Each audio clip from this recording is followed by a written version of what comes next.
We're just gonna jump into it, but the show ended, premiere happened. Uh, what is kind of the next step for you guys? Are you guys planning any sort of personal vacations just to kind of decompress for a little bit? We have Paley Fest coming up, which we're excited about for the show, and you're right on the heels of that. I know both Josh and I are going on family vacations. Our kids have spring break during that stretch, so there will be some nice trips there. Hayden, I don't know what you got going on. Probably just chilling. Yeah, no, it's my life's a vacation. Work is a vacation. I have a great, fulfilling job, and I love it every second of it. So I'm just going to be thinking about ideas, movie ideas, and TV ideas. TV ideas, interesting.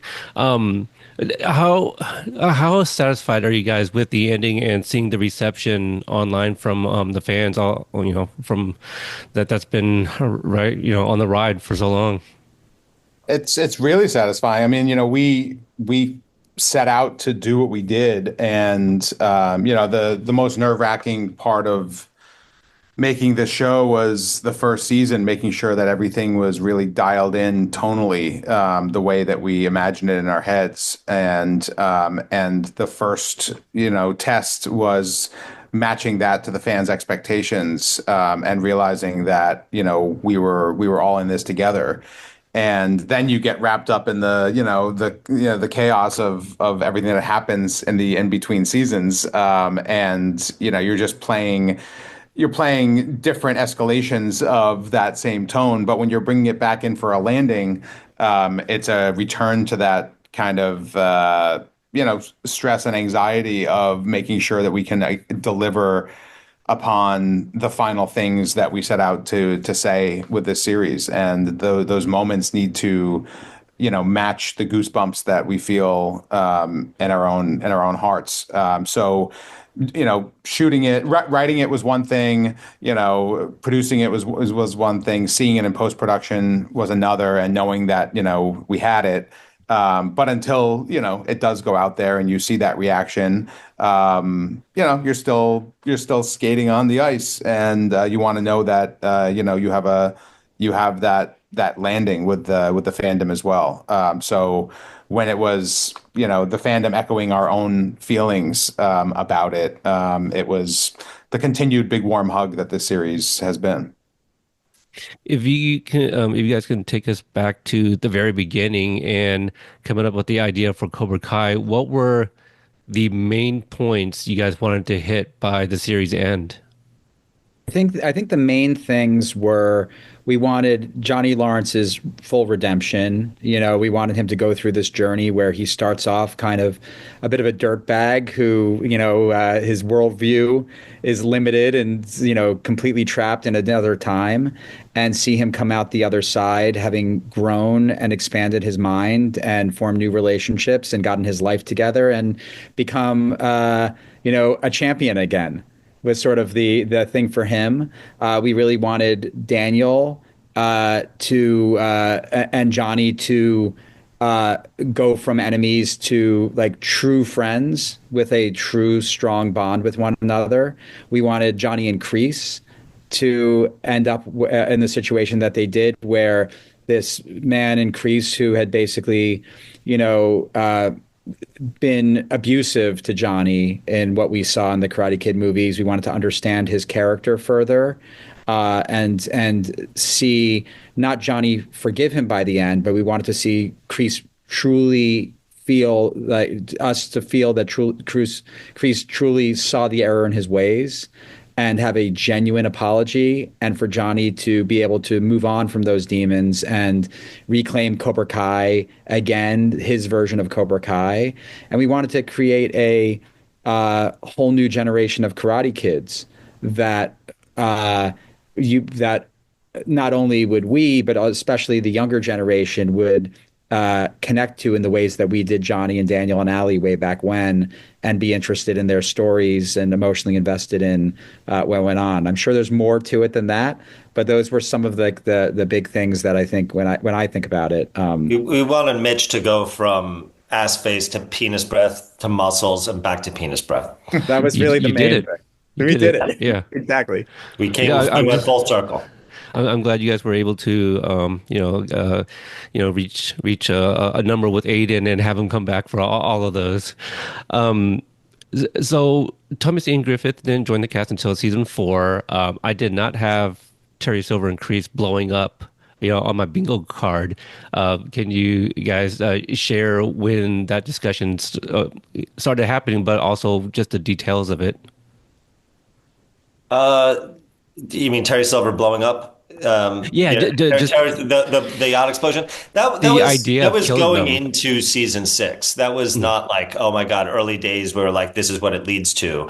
We knew that we wanted that big, Silver Crease moment where Crease makes a huge sacrifice, and the question was, what's the most explosive, dramatic, fun way to do it, and the Terry Silver naturally, organically brought a heightenedness to the series that we felt was okay because it was baked into Karate Kid 3 and we had already established that as part of our canon. We did everything we could to ground the craziness of Karate Kid 3, but part of that was, this guy who is willing to kill people in the karate wars. I mean, Daniel was on a cliff and, it was like, you're going to die unless you enter this karate tournament. So we kind of, knew that we could go to high places, with Terry. And, by the time you get to season six, it's like, this is as heightened as it's gotten on the show. But we also wanted them like out of the picture so that in the last episode, it's kind of you're brought back into that like 1984 grounded place. But we felt like, there had to be something wild or crazy about, what their conclusion was. And that the specifics of that were like in the talks leading into season six. Josh, Strike Last was your episode to direct. It, it I'm blanking on what was the last episode you directed before that? Last episode I directed before that was the season 4 Wow. finale, I think, right? It was the Was it? We didn't direct anything in season 5. Right. So it was the Yeah. it It's was so the it's so it's so funny because we direct so much anyway. Like the thing is when you're making the show, um, we have such a packed schedule that there's so many times where there's like double units going on. So like one of the directors is not available, like can't be in two places at once, or it's the kind of thing where things need to be shooting later on in the like we didn't get everything finished from an episode that a director has, and they're busy working on something else, so they can't come back. So we just direct their stuff. So it's funny, like when Josh trying to figure out when he directed, it's just because I've been directing this whole time. yeah. So it's a weird. I mean, like we're there constantly picking up, saying action, doing things. But yeah, I think the last one that my name was on would have been 409, 410. Right. What was that like filming the yacht scene? And also, if you guys can talk about like also killing off Dennis, I did not expect to have just about everybody from part three come back just to die. Well, I mean, you have to think Snake, about who else is on that yacht. Like, that's not a yacht that, like, I don't think Silver is going in the engine room when it has like a problem. No. There's probably like an engineer on there. There's certainly a captain driving the ship. There's someone Oh, the making chef. meals. There's that guy who hands him the medicine sometimes. I think Mhm. there's probably a staff of like, below deck, like 15 to 20 people that probably went Hmm. down with that boat. But We're yeah, thinking like it was three, amazing. but yeah, okay. It was, I mean, the logistics of shooting on that boat were aspirational and a bit of a nightmare given our budget because we didn't have that much time. We had, a couple of hours to get out to sea and do everything that you saw there. And that's not a lot of time. But we are a scrappy show. We are a come from behind show. And we are a squeeze every minute out of, what we have in front of us and make a meal out of it type of show. And, this was the very last thing we shot on this series. And it was all of, it felt in some ways like everything we had done for 8 years was all preparation for this 90 minutes of shooting, because we had to have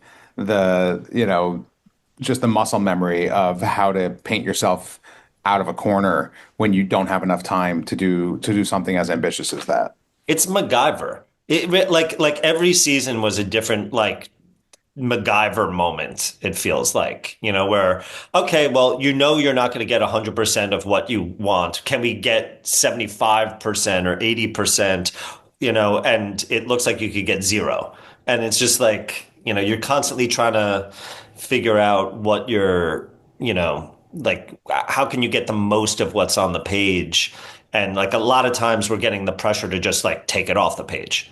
And it was always just like, no, no, like you're like, these are the important things, and you can make compromises in other places, but it's just, I don't know. I felt like I don't know, Josh. I mean, it's like you have all the stress, but you've also been through like different battles before and somehow come out of it. So it's like there's a part of you that's like, listen, like you're hoping that like some amazing miracle is going to come in, but you just You do know what that you we haven't failed to deliver yet. So come hell or high water, like we've been in situations where, in season 3, where, because of circumstances outside of our control, we need another 4 hours at, the North Vietnamese village before we blow it up. And we're able to do those things, when you're still in production, in Atlanta. This was, Atlanta had long wrapped. We are in LA. We are in day 2 of LA. We don't have, a production that's still going. We have a production that's, on fumes. The car has run out of gas, and we still have to get home. Yeah, it's literally the final moments of filming Cobra Kai. This was it. It was literally the final moments of filming Cobra Kai. And it was, we had, like, by the time we were filming all the stuff that was on the deck, which was monologue conversations between these two guys, a full fight scene for the actors and stunt performers, things with drones in the air, and picking up some stuff for like Joe's episode in 611. There was a couple things we needed from the drone there. We had like 90 minutes.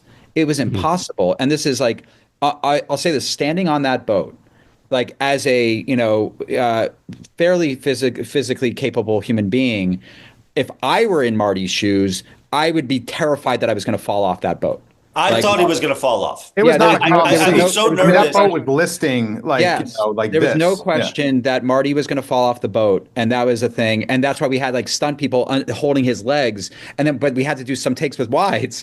And we weren't cutting the cameras either, because if he did fall over, maybe we could make that part of the fight, like in some way. But it was one of those things where it was terrifying. And then also just from a performance standpoint, like those aren't easy conversations. This is the final moments of those two actors performing on the show, and you have no time to do a bunch of takes with it, and they both just came and crushed it. There was a moment on there where Josh and I are talking, and Josh is like, "You're gonna have to call the studio," because we felt like on our final day it was going to be okay. We finally like bent until we broke, where I was going to have to call the studio and say, "I know that we're out of money, but like we're not able to finish the show. We need another half day on this boat because there's no way we're finishing this thing." But I kept delaying that call, and then when Marty and Thomas delivered their acting performance, then it felt like, okay, we have a shot. Yeah, it felt like we were either going to get the acting performance or the fight. But knowing everything that had come before and the 65 episodes we had filmed, it felt like we weren't going to get them both, given the time just in front of us. But the heavens intervened, and everyone just like nailed it on take one, and then you could get right into the fight. Was this one of the like more challenging ones over the all the seasons? It's kind of like the show. It like each one was like the school fight in season 2 was the most challenging thing that we had ever done. And then next season you have like North Korea, and like it's like every season was a new impossible. And I hate like complaining about budget, because at the end of the day, like we got enough to have a huge hit, and we have a lot of lucky things fall our way, from like Ralph Macchio saying yes, and having this great franchise that was built up for us. All that said, this is, I just can't imagine there being another show that had to go through the stress that we had to go through from like, I mean, and you have to remember, what you're seeing is like usually 75 to 90% of what our vision is for the season. Like going into it, like you just have to make compromises and you're just fighting for every different thing.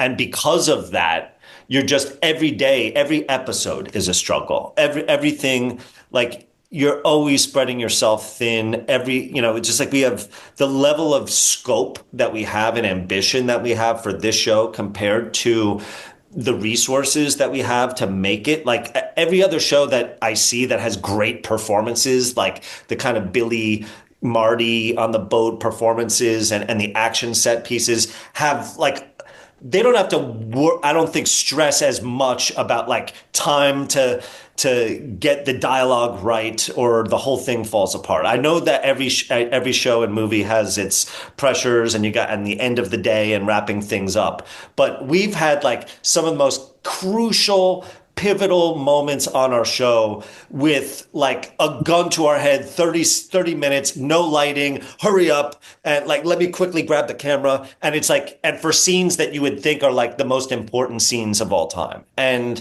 I mean, so it's like by the time you get to the end, you've been through this journey of like, a million different battles and almost died a million different times. But it's just like, okay, and now here's the new like how the fuck are we going to get through this? It was the final battle. That's what that was. It was like the culmination of all of it. The most impossible. It's like the fight. It's like Johnny's fight at the end. It's like everyone's fight. Like everyone's final fight is the most impossible against odds situation. We were no different in our experience with that boat at the end.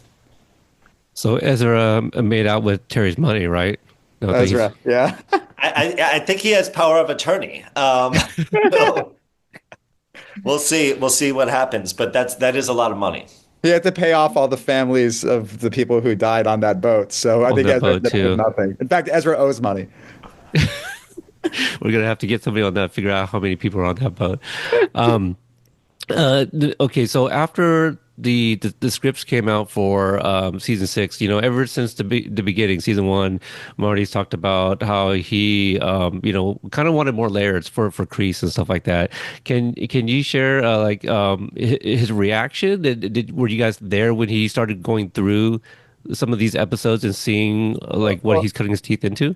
He's been the best. I'll just say, first of all, like I love we wanted the layers too. It was like the first conversations we had with him. It was like we came to him and we were like, we're going to do these things, and he was like so thankful because that's what he wanted. So we were all on the same page of what it was, and he's been so grateful. So like when he reads the material, Marty has this just amazing way about him. The way he talks about things, there's an element of like gravitas and old school kind of like Hollywood. He's such a student of cinema.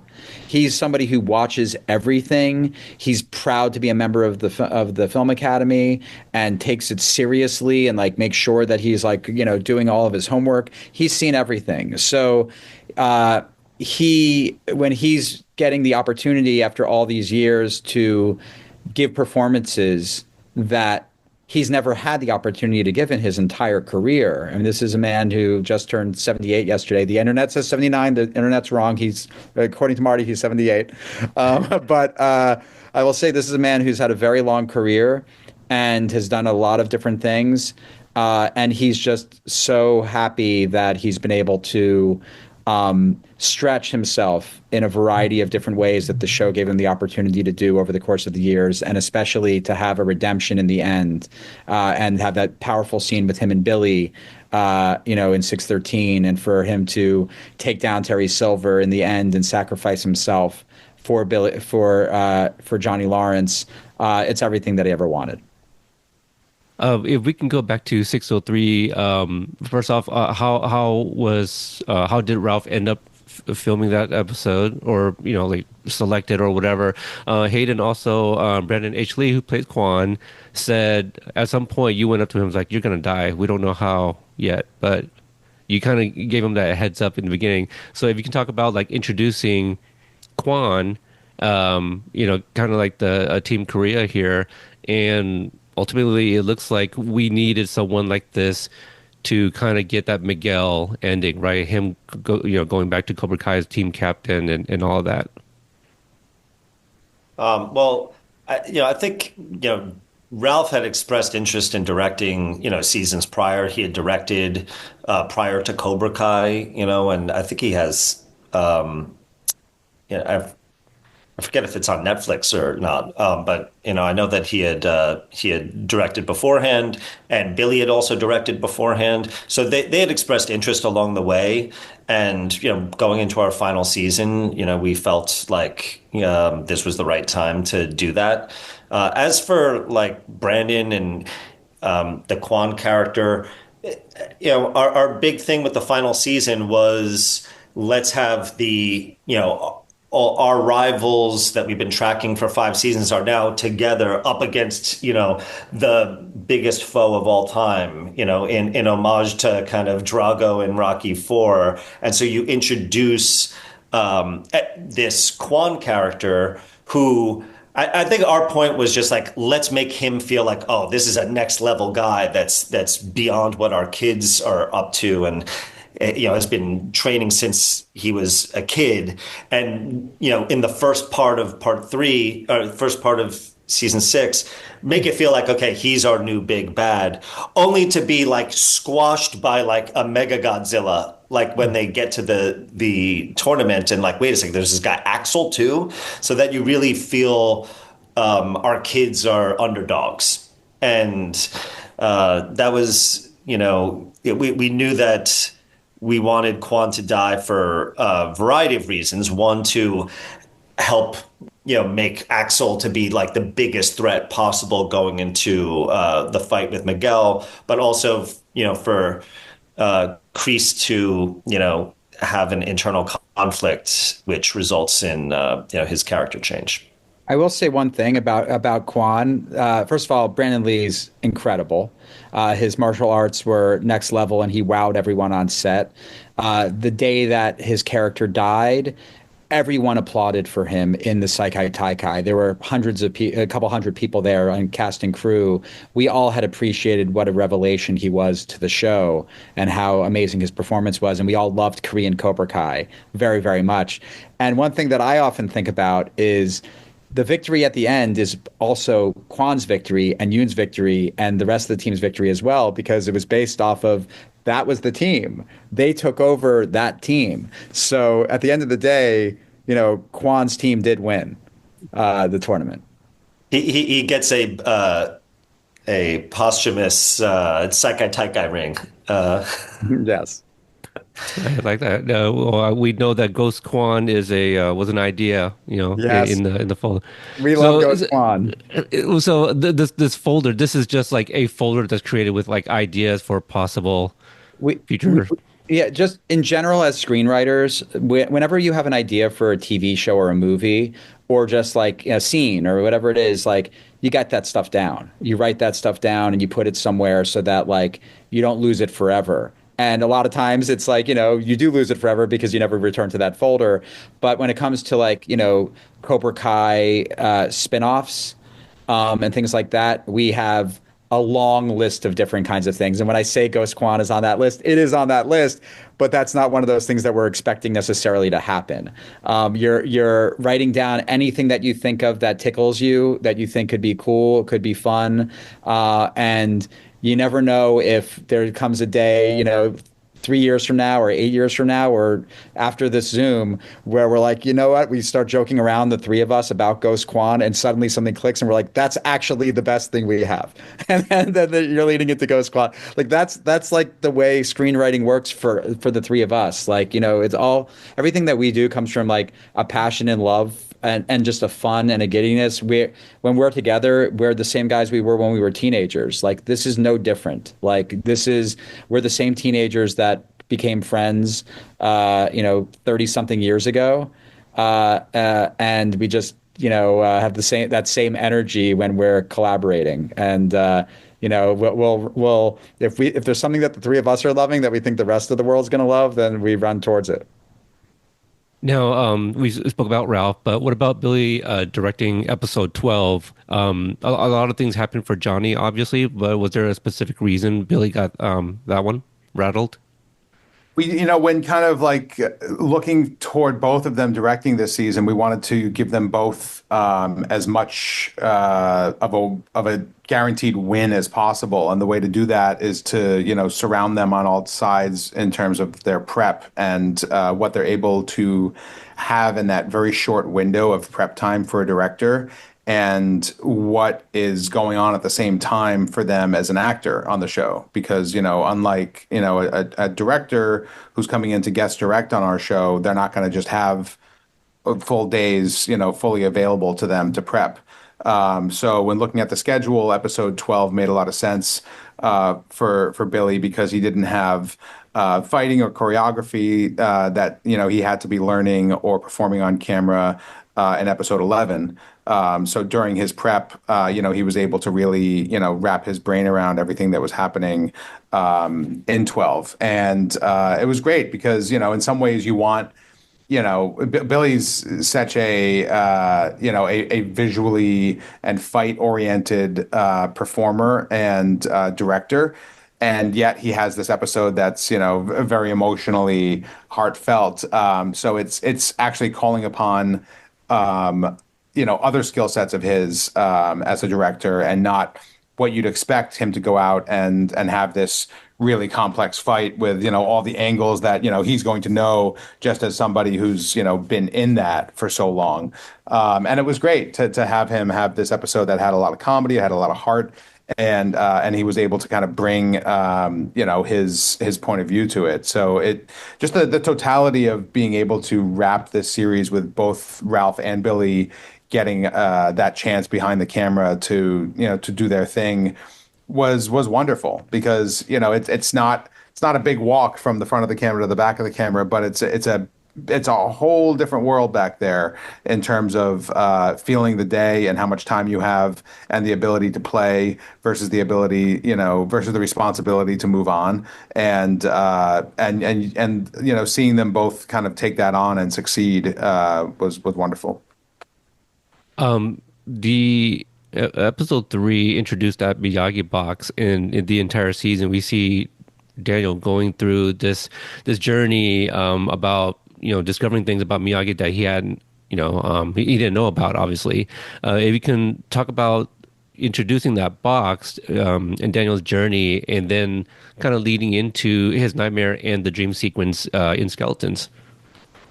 For this final season, we really wanted to have Daniel have to examine his hero, his mentor, and his relationship to him in a different way than we have before. We wanted Daniel to have a meaty final season, and in a time when he's about to bring Miyagi-Do to the world stage, wanted him to have some conflict going on with what was happening in his own head and second guessing himself, but then coming out the other side, with a greater appreciation and a strong and even a stronger relationship, if possible, with Miyagi.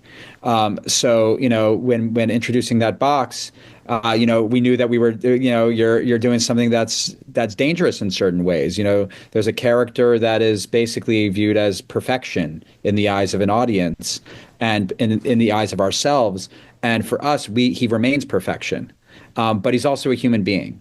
And that's something that we felt the character deserved, that Miyagi as a character deserves the treatment, the human treatment. And all of us have flaws and all of us have experiences in our past that were not the best versions of ourselves. Even if our heart was in the right place, we all go through things that are a challenge. And without having Pat here, we wanted to be able to at least explore that Miyagi. We got a taste that Miyagi went through a lot in his life already from Karate Kid and Karate Kid 2, the things that we learned. But we wanted to explore that a little bit further because there's so much we don't know about Miyagi's life. So when it came to having the fight scene where Daniel is fighting against Miyagi, that was born out of Before the season, we were talking to Ralph about this like plan that we had for the season in terms of this box and all that kind of thing. And one of his requests was like, is there a possibility of him and Miyagi fighting back to back, fighting together? Was something that was like he loved the idea of sharing screen time with Pat again, and we really loved that idea as well. The technology had finally gotten to a place where we felt like we could put something on screen that the audience can accept within a dream sequence as Miyagi with Daniel. But we're always thinking from a storytelling brain of, well, we want to make that fight a payoff of something. Let's make first he's going through all this emotional journey, this emotional challenges throughout the season to the point where he's back in the Seikai Taikai, in his own head fighting against Miyagi and how terrifying that would be. And so that was the first like taste of it. And then to bring that bigger scene later on where they're fighting together was so fulfilling as they're kind of, defeating the skeletons of the past and the enemies of the past with that realization where Miyagi's able to give Daniel one final lesson. Something that's reminding him of what truly Miyagi-Do is all about, that it's not about fighting. It's about being able to defend yourself, but the hope is to not have to fight. So that was sort of where we were going with it. And then, we tie up in the final episode the thing with the necklace, which is basically showing Daniel and showing the audience that, Miyagi's heart was always in the right place, that maybe he has these stories that are, that went on in his life that had challenges and that on face value may seem like he did something bad. But Miyagi has always been the man that you knew him to be. And that you can have faith that whatever things that you've learned or that may have happened, the Seikai Taikai, whatever happened there, I'm going to choose to believe, and Daniel will choose to believe, and the audience should choose to believe that there's more to that story than whatever happened in the Seikai Taikai and just learning that there was a death at the end of that fight. And, we all know that you guys like the what ifs and the theories, always going on YouTube, looking up, videos and such. Were there any other ideas, like the dream sequence with Daniel fighting with Miyagi against all these skeletons? Were there any other ideas about including past villains from other movies as well?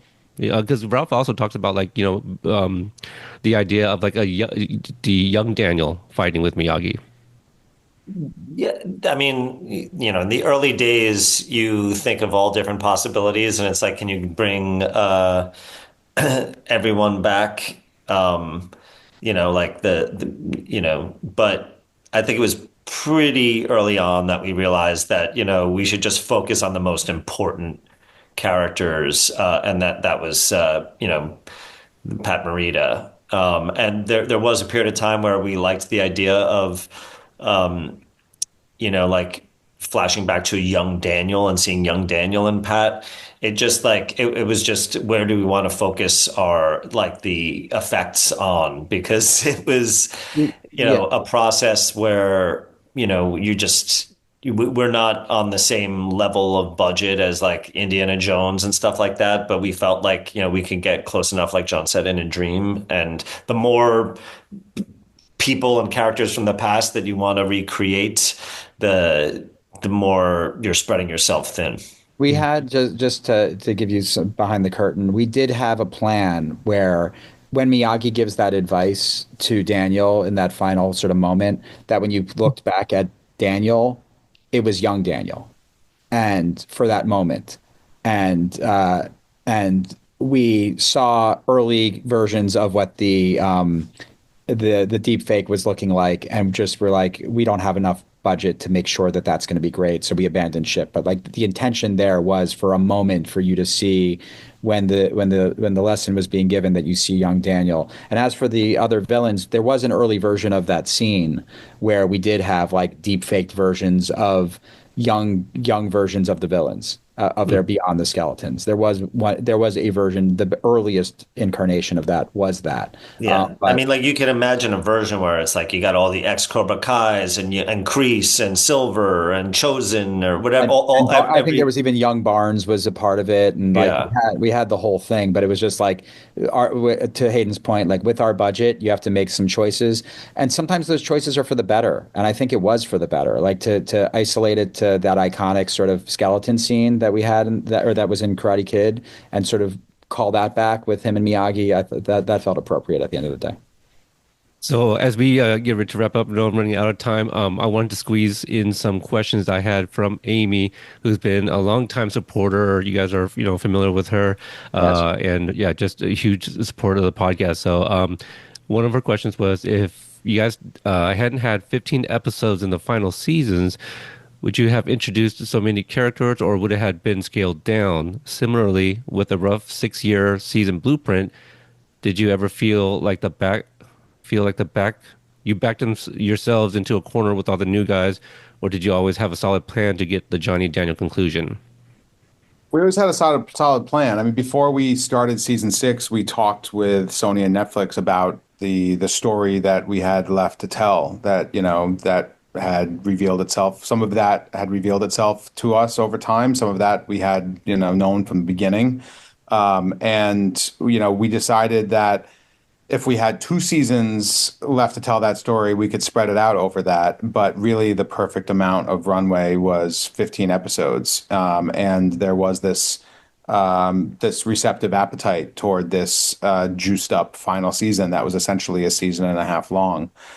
So we were never living in a world of what if we only have 10 episodes. And as far as the amount of characters we introduced over time, that was just, an embarrassment of riches. You're able to pluck, different notes from, different trees to influence a story or to turn your lens on that. And that's some of the secret sauce that helped keep the show from becoming stale, because you're not overstaying your welcome with certain storylines. You're not plagiarizing yourself by, beating a dead horse in terms of, a individual rivalry or an individual relationship. And it really felt like that brought the world more to life and helped it feel as full as we wanted it to be. I also wanted to say all the new characters that we brought in were in thinking about our current characters and what stories they should have. So like, Quan, Axel, and Zara, like we brought them in all for Robbie, Miguel, Tori, Sam, and what they're dealing with that season. It was all about these rivals who came together, and now we wanted to see them fight together as a team. And, would there be, to see how close their bonds are and to have fulfilling moments and to create like the biggest challenge that we've seen yet on the show. So it's not just like, oh, let's just introduce these new characters and follow their lives. We do care about all the characters that we bring into the world, and we think about that. But the hope is that like characters like Kenny and like I said, all the new characters that we brought in are really creating new storylines for the characters that you love. Mm-hmm. What about the like Wolf? He was brought in obviously to combat with Johnny at the end. Can you briefly talk about like Louis Tan's casting for that character? Yeah, I mean, so that character was, we're like, this guy is going to fight against Johnny Lawrence in the final episode of our show. So he needs to be substantial. He needs to be truly scary. He needs to be somebody who has martial arts level that's at a really high level. He needs if we failed in casting somebody who was worthy of Johnny's final fight, then the show doesn't work in the end. Then it's a underwhelming finish. And it was very hard to find the right person there, and we were sort of struggling to figure out the right person. And there was somebody who we were looking at in the Mortal Kombat world, and but we were unsure of that actor, and we called the producer Todd Garner, who makes those movies, and we're saying, okay, here's what we're looking for, here's what we have, and is who from your cast is A plus. And when I told him everything, he, gave us a few names, and Lewis was one of them. He's like, know who would be amazing would be Lewis, and I think he might actually be available at this moment. So from that moment on, literally, it was like, okay, I made a couple quick calls, and we found out that Lewis was indeed available, and we were lucky that Lewis's dad is a huge fan of the show. And that Lewis's dad basically was like, "You're doing it." Like it wasn't like Lewis didn't want to do it, but it was like Lewis didn't have a choice. Lewis was told by his father, like, "You're doing this, and you're going to do this great because this is a great show and there's a huge opportunity." And Lewis came and he delivered like crazy. He was the villain that we needed. That's awesome. I had no idea. Was there any non-legacy guest stars that you would have liked or tried to get but couldn't get? Non-legacy. Yeah. What's his name? The weatherman from L.A. Dallas Reigns. Dallas Reigns. We wrote this was in Valley Fest way back when we wanted Dallas Reigns to be hosting Valley Fest because it just felt like the local weatherman who's popular in town would be somebody who might like host a local event. So Dallas Reigns was unavailable at the time. That's one that I can remember. That's the first that popped in my head. I'm sure there Yeah. were others over the years, but I can't think of them. Yeah, I think we were hesitant to like get too pop culture-y, Yeah. and bring too much verisimilitude actually to the show. So it's like things like blanking on her name right now. Carrie The Underwood. Yeah, Carrie Underwood, Mhm. like that. We could see how that could take people out of the show. Like for us, that was like part of the whole thing of like, oh, like it was all part of the All Valley board and their that joke. But like sometimes celebrities actually take you out of this like fictional world. There was a moment when we were going to work with Taylor Hawkins and Chad Smith and have both the drummer from Foo Fighters and Red Hot Chili Peppers on the show because they were fans of the show, and we were trying to work them in some way. And we had a couple of Zooms with them where maybe they would be prisoners in that season 5 Crease world. And it was just, we were dealing with the whims of like when they were in Atlanta and how our production was shifting and changing under our feet because of COVID shutdowns and things like that. So it just didn't work out. And then I remember the very beginning of the series when you just don't know what might be available and who just wants to work. I remember we got the first set of names from casting in terms of actors who were technically available to play Tom Cole. And we made an offer to Dustin Hoffman. And it's crazy that we were in that world where we're like, maybe he does it. Maybe he's a secret Karate Kid fan. But he didn't end up playing that role. That would have Yes. been really interesting. He could have done a lot with it. Yeah. Yeah. But I think our Tom Cole did great. I think Yeah, we'd he have more did. Emmy nominations had we had Dustin Hoffman in that first season. We tried. Yeah. I think.